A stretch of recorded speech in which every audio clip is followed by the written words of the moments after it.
They're not racist, and they've never been racist.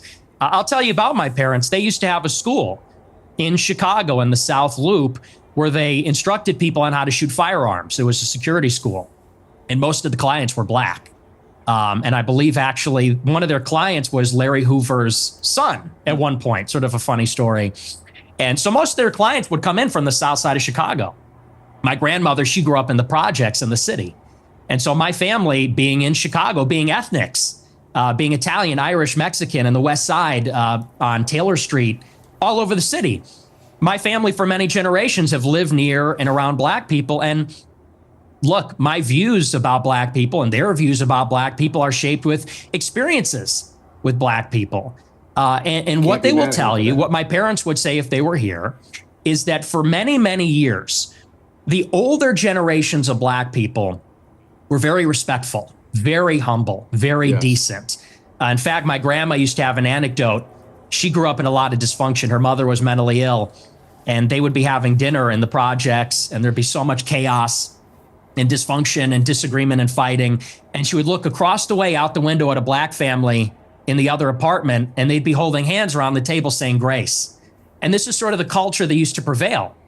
But now what you have in the city is that there's no accountability for the black people. And now Chicago has become a complete dump because these teenagers go out and they take over the city. They call them teen takeovers.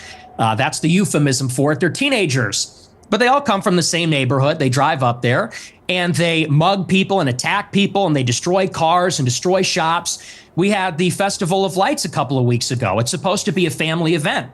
And they light up the trees and they, there's a big parade. I was in the parade one year and you had a bunch of black people there shooting each other. 7 people shot, a 14-year-old killed in the Magnificent Mile. And I know there's a lot of black people that feel the same way about this. They say, we've lost control of the city and we're looking for accountability. We have a lot of black people that are always outraged about racism, outraged about attitudes from white people, but they're never ashamed of some of these behaviors, never ashamed of some of the things that go on. And that's why I think there's a lot of negative attitudes these days. And so, again, I think those attitudes, you say I'm a product of my environment. I am. And so are my parents and my grandparents. Unlike you, because you're not even American, in Chicago, we have to live in a big, diverse city where there's a lot of different kinds of people. And I think anybody in Chicago will tell you the same. I live in London. It's one of the biggest and most diverse cities in the world. But it's not the same. Yeah, but he lives in a gated community, lives around other white people. And I just don't understand why what's so bad. It's not, what is very terrible about what he said. I don't see nothing wrong. Nothing's wrong with what he said so far. And I'm just saying, there's stuff I do disagree with Nick on. But on this subject, come on, man. He didn't really say anything that crazy, okay? And Piers lives around white people. Anybody who got money, they're going to live around white people, Asian people, stuff like that. That's facts. Well, actually, it's a big, diverse city. The only difference is we don't have the gun violence because we don't have guns. Cooked. UK is cooked. That's a whole different story. I don't want to get into that with you. I have got into that before in America. You got a knife problem. You got sword problems. We have problems with Aladdin. We have problems with violent crime. I make no pretense of it. So the idea that somehow I'm cosseted in London because I'm not in Chicago. I didn't say that. Well, you kind of implied it. But I guess my point about the environment, I'm not saying you are a product of your environment. I'm saying most people are in some capacity. When I read that anecdote, it's just to remind you, it's not something I have put out there. You told this story, right? And you said that you said this. We're looping. You said this already. But you haven't really directly, I think, responded to it, which is whether your father would not take you to certain restaurant chains because he associated them with black Americans. Is that true? No. Well, see here, if you're in America, you would say that Olive Garden is not real. So this is where the interview started going wrong, because when the interview started, he asked him about his upbringing, his background, which I understand, but I think Piers was making a big old emphasis on his father. Nobody does that. He's just trying to paint him as a racist right off the back, and that's where it goes sour, okay? I think Nick came in pretty optimistic, not defensive or anything, but it went wrong when, if I'm interviewing you and I'm accusing your dad of being a racist, I think that's just distasteful right there. That's where things went south. Italian food, Applebee's, TG. Joke, okay. I want to come to something else you said. This is where you talk about Jews, women, and blacks. Let's just take a listen. They're always coming up with, no, it's not the Jews. No, it's not women. No, it's not blacks. It's actually really complicated. No, it fucking isn't at all. Jews are running society. Women need to shut the fuck up. Blacks need to be imprisoned for the most part. Those are one of the clips that circulate on Twitter all the time. And I think if anyone is genuinely looking at this clip and they've seen the clips that are not out of context, they've seen the whole stream, they've seen how Nick moves, who he's friends with, how he communicates, you know, he doesn't hate anyone, you know, kind of like what Ye says, you know, love everybody. I think if you're smart enough, you're not gonna think he's hateful. Some of the stuff is funny, hyperbole. He's just exaggerating a lot of the time. So I didn't find any offense to that. To be honest, when I first saw it, I cracked up actually. But no, I don't see, dude, he's being funny. He's a younger guy. He appeals to the younger audience, and everything's exaggerated. And, you know, I think Piers is just an old head. He doesn't understand that. He thinks there's no such thing as sarcasm. Everything he says, he thinks everything, all words that you do say is what you say and what you mean. So that's what I think. And we would live in paradise. It's that simple. Okay. Would you like to clarify what you meant there? Right. That's all true. That's 100% true. Everything I said in that clip is true. Including that blacks need to be imprisoned for the most part. Yeah. Yes. But all of them? No, for the most part. What does the most part mean? What percentage of American it. blacks would you like to see in prison? Piers thinks literally. Whatever the percentages of the murderers. I think it's 1 in 20 black men will commit a murder in their lifetime. So maybe let's say that, 5%. Oh, so you're talking about black people who murder people. And he doesn't get that. Look, Nick really doesn't believe that black people need to be in prison. He's saying that because he knows Piers is trying to get him to cop a plea and to backtrack what he says, to maybe apologize or to look bad. It's a different, you know, Nick's strategy is, okay, you're going to accuse me of being racist. I'm racist. I'm a misogynist. I'm a misogynist. You said this. Yep. Double down, because a lot of people respect you if you stand on what you say. Even if it was a joke. Yes, I said it. So what? You kind of disarm the interviewer guy. If you own it, he doesn't know where else to go. So I think this was a masterclass from Nick. And I don't even agree with every single thing that Nick says or does, but I got to give it to him. I think he did handle this well. Yeah. Oh, absolutely. Yeah. But you didn't say that. That's you just said problem. blacks need to be imprisoned for the most part. And you see he's grinning. He's rage baiting Piers this whole time, and Piers has no idea the art of rage baiting. You didn't clarify that you were talking about black murderers. Right. No, you're right. That's a good addition to that. If you get accused of being racist, say, yes, I am racist, it gives a shock value. It makes the interview, and look, right here, you can see it makes Piers think, like, oh, really? He doubled down. He didn't go the direction I thought he was going to say. And, okay, he admits it. Here I got him. But he has no clue he's getting rage baited. That's a great point. Do you think it's funny, or? I do. I think it's hilarious. I think it's totally true. Do you think a black American would find it funny? You think that blacks should be imprisoned for the most part? Blacks are my biggest fans. I get high fives all the time. They say, Nick Fuentes, I love your show. They agree with me. And you want to know why? Here's the difference. Black people are victimized by other black people. You think black people want to live in the hood and the ghetto and get shot all the time? That's what happens in the south side of Chicago. You should come here. I'll take you there. We could go to Garfield Park. My son we could went go to Chicago Inglewood. University for a year, actually, several years ago. Yeah, that's a bubble. That's a bubble. You think you're in Chicago and Hyde Park? You don't know Chicago. Go a little bit west, see what it's like over there. And I'll tell you, black people agree with me because they're tired of it too. And maybe not most of them, but a lot of them agree with what I say about that because they know how it is. That's why the first thing they do when they make a little bit of money is they go and leave to another neighborhood. Okay, so what was just around. remind me again, the percentage of black men who commit murder in America. What was the percentage you gave me? It's 1 in 20. 1 in 20. It's 1 in 100. No, it's 1 in 20. No. Less than 1 in 100 black US men commit murder. That's the most up-to-date crime statistics in America. That's not true. I've seen other statistics. They say 1 in 20 will eventually commit a murder. So your rate means that you're saying that 5 times as many black men commit murder as the official crime statistics say. Yeah, there's a report, I believe, on X by Data Hazard. I'll have to go and double check that for you. But yes, there's some pretty shocking evidence that says that it's far more alarming than you would think. Okay, but you would accept that the official crime statistics are 1 in 100? Or you wouldn't accept that statistic? I don't know. I don't have it in front of me, but I've seen other evidence. Like I said, Data Hazard on X, I believe, produced a report about a year ago. It said 1 in 20.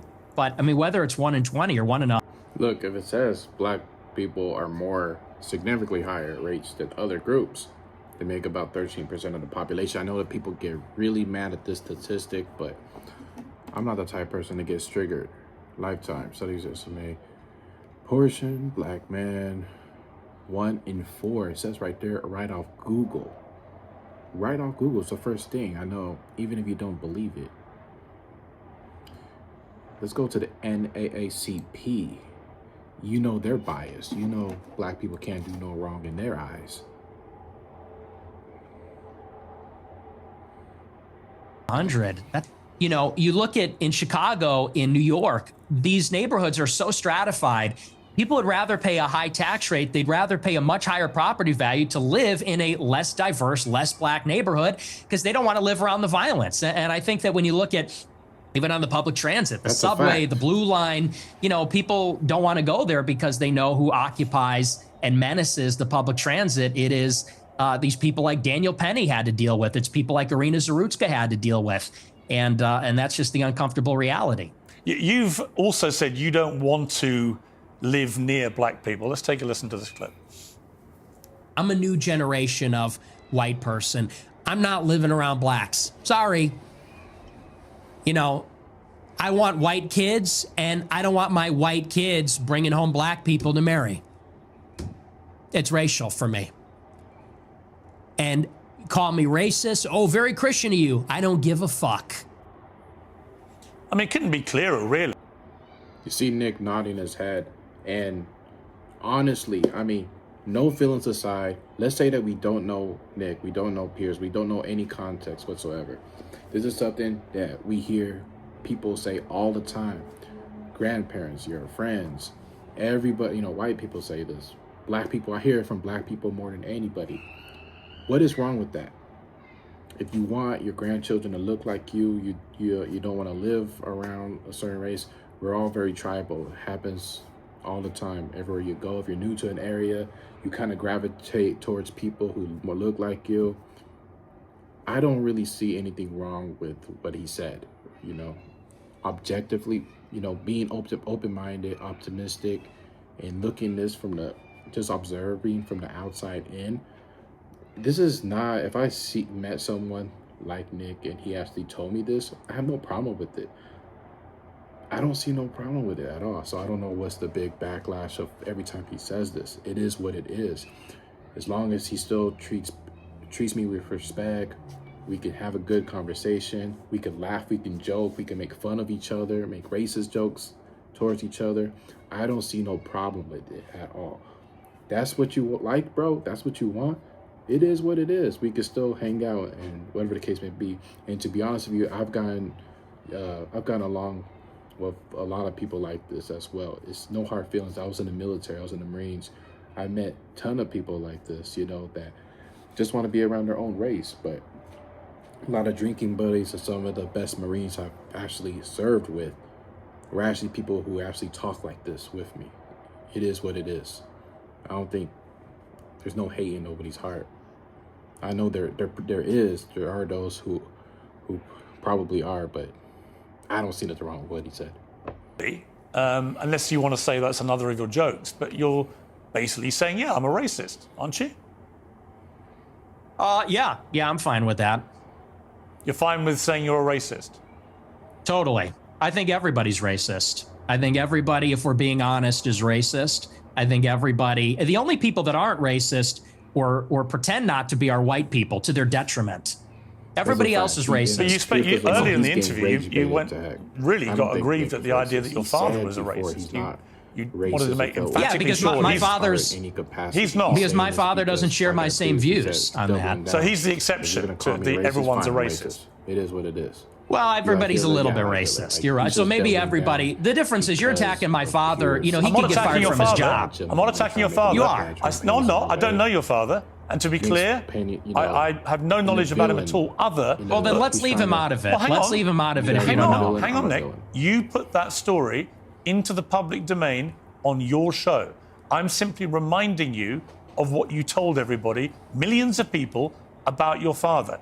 If you now want to retract it, fine. If you want to say it was a joke, which is what your position was earlier, fine. But I'm allowed to put to you things you've said publicly. That's not unfair. That's not me targeting your father. You put that story about him out there. You know what you're doing. You know what you're doing. I'm asking you about a pretty shocking anecdote, which to me looked like you were saying your father made decisions about where you as a family would eat based on skin color of people who worked at these places. If you say, or use them, if you say that is not what you meant, that's fine. You can respond any way you like. But the idea I can't ask you about it without you saying I'm attacking your father is ridiculous. Well, you are, and you know what you're doing. And there's a political culture in America where if you have the wrong views, you get fired from your job. And my father has a job. And if you go on here and say you charge him with racism or something, and I'm put in a position where I don't look like I'm sticking to my guns if I don't say my father's a racist, you're putting him in jeopardy. And he's not here to defend himself or explain his views. And it's very low. And I think you know exactly what you're doing, and people can see what you're doing. I'll defend my views. And I think that, you know, so let's leave him out of it.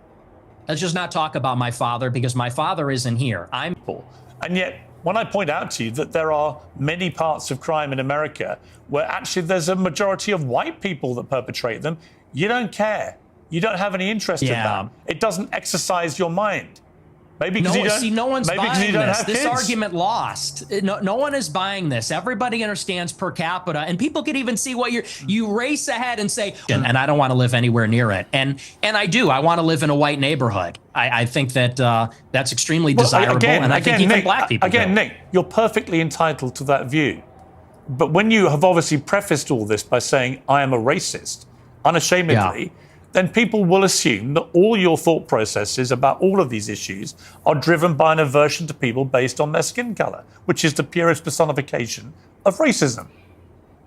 Well, it's not an aversion. I would say it's the opposite. I like my own people. My own people are familiar to me, and I think that's true across the board. I think that people seek out other people that are like themselves, and every other group does this, whether it's blacks, Hispanics, Asians. You know, I get a lot of attacks when I talk about that I'm against interracial marriage. And what's funny is that every other group is against interracial or interethnic marriage. Jews, but you're the Chinese, product of an interracial marriage.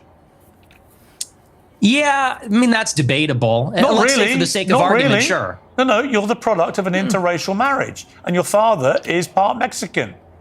You're literally, for the sake of argument, the very person you've just told. Okay, so this part, I'm going to give Piers one point for this, because I do agree with this. I don't think Nick is racist. I don't think Nick has ill intent or hatred in his heart. But if you're going to show up on a Piers Morgan show, you're going to be introduced to a brand new audience. There's people who's never heard of this guy before. It's the first time hearing them. Now, I think if I'm Nick, I'm not going to double down and agree and, you know, just the rage bait. I don't think I would have rage baited this show, but it is what it is. It worked out. Ultimately, I think it was a net positive, but there's people that's going to attack him for this. And if he admitted and doubled down that he's racist or certain things, people are going to be like, yeah, this dude is racist. I don't like him. I hate him. And they're going to go even harder on him on trying to cancel the articles, whatever the case may be. So I do think perception is very important in a lot of cases, and you want to present yourself a certain way. And I think Nick was kind of like fearless and decided, oh, well, I'm going to go down this route. But nonetheless, I do think it ultimately did work out for him. But you're not going to convince anyone to switch sides. Me, you want to avoid. What race is Hispanic? Is that a race? Well, what do you think it is? I'm asking you, what race is Hispanic?